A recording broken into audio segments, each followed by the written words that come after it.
in here, it was actually, I managed to get enough sand to sandblast the inside, so it's already rough as hell anyway. So I know there's no rust deposits in it at all, because I sandblasted those bits because I couldn't get at them.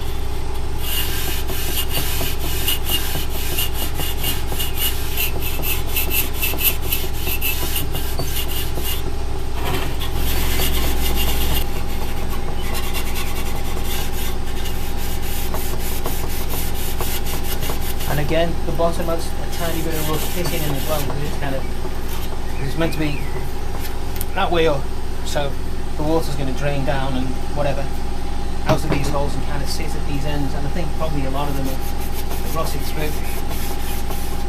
These picking things at the bottom, but this one obviously wasn't. There's a little tiny bit of pitting, but I actually sandblasted those bits.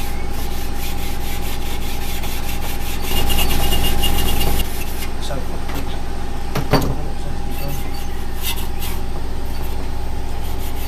see from the earlier photographs, they're all in here. There's like a little bit of red rust just on the cusp, you know, just on the turn, but it's not now. It's all silver now. But obviously, if we want this epoxy primer to take, I want a nice rough surface to key it into. And to be honest, with all of the rubbing and the grinding and the Scotch-Brites and everything else I've had on it, it's already rough enough. But if I do this, it just makes me look at it one more time to see if there's anything that I've missed, which up to now there actually isn't. That's quite good. But anything that will make you look at it again, a little bit of old blue paint in the corner. There's no rust under it, and to be honest, this was put on with an original red lead primer, because someone's obviously painted it in the past. And that red lead, if it's that hard to get off, you know, then it's not. If those the first coat of epoxy is fairly light to cover it off, and it's not full of sinners, you don't sit it down too much, then it's not going to reactivate that cellulose based, I think, anyway, red lead. So if there's a couple of bits of red lead on it, it's not the end of the world. Hello. Because these obviously have bolts in them, it's caved the metal in just a tiny little bit, so it's a little bit concave, and the sander doesn't quite get in the depression. So a little bit of care now, and I'll thank myself in 10 years time when it still hasn't rusted again, because this paint technology is so much better than anything that Jags forgot to put on it. Oh, I'm sure they could have done it, because we were launching people to the moon, and you know.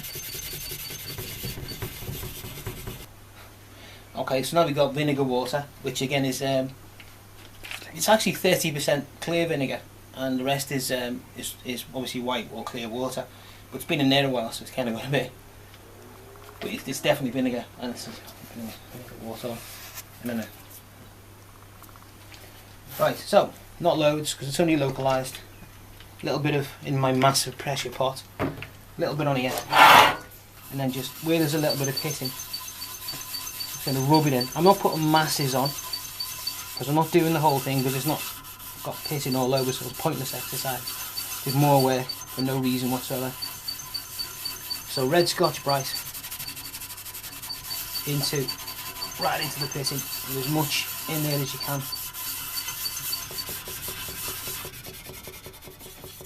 As I say, I'm not treating the whole thing, because there's absolutely no point treating the whole thing with acidy vinegar water when there's absolutely nothing to gain. There's a little bit here.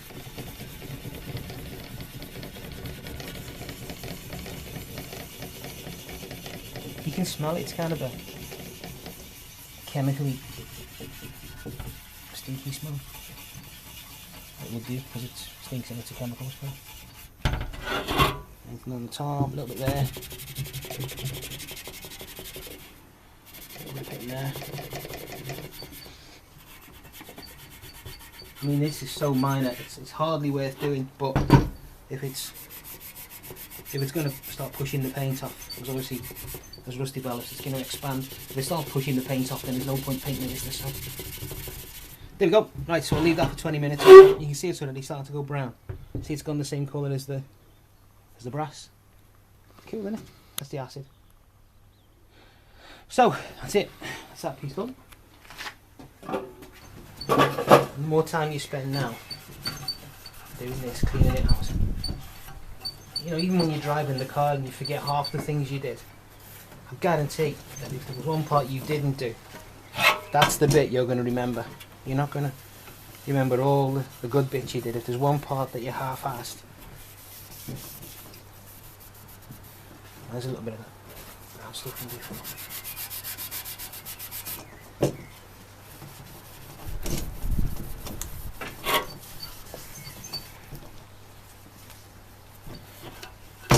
Yeah, if there's one bit that you've half-assed, that's what you're going to remember. You know, you're spending all this money on spray guns and paint and everything else. I always look at that, I completely forgot to do that bit. You know, and you tell yourself the reason you're doing this is because if you take it to a lot of garages, not all of them, you take it to a lot of restoration garages, they'll either rip you off or overcharge you or whatever they do, or not do the job properly. All of them by any stretch of imagination, but you know, all of the ones that I've come across, barring very few exceptions, are like that. So if you're going to rip yourself off by not doing the job properly, there's no point doing it at all. You should have saved your money.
Right, so this is the first coat on, and as far as I can see, they must have been nice and clean, even though they've been in an engine bay. Did alright stripping them, because I haven't got any fish eyes or any reactions. Or I have got, there's one for Dan Electro, got a run.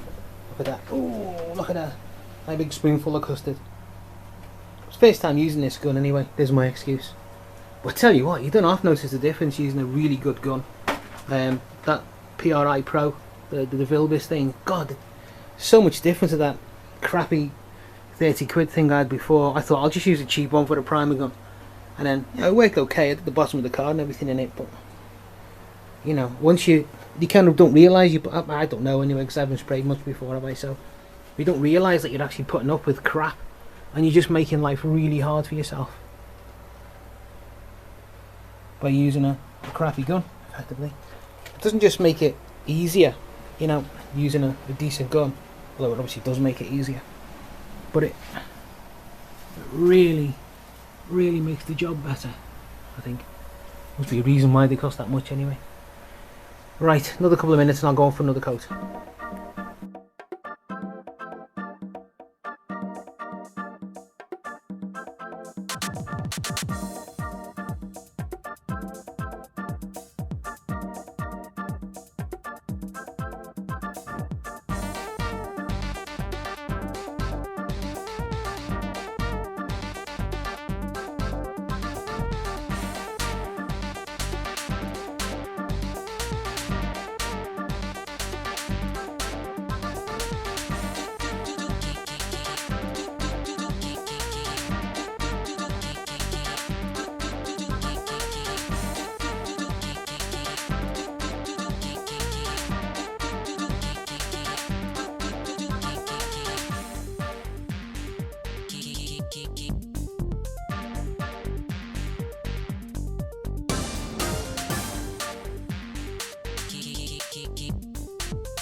Keep